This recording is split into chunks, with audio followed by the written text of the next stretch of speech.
As a forex trader in Nigeria, if your trading capital is not at least 1 million naira, then you're actually wasting your time.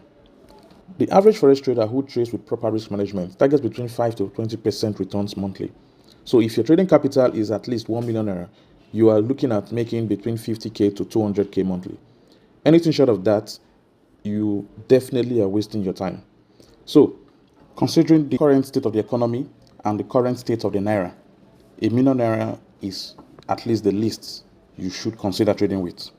This is why I have decided to show newbies a faster way to raise trading capital of at least 1 million naira for them to properly begin their trading career with the right trading capital.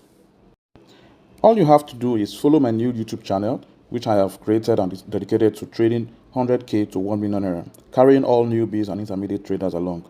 With this challenge, you can quickly scale just a 100,000 naira account to 1 million naira before you go solo, trading your new ideal capital and growing your forex career.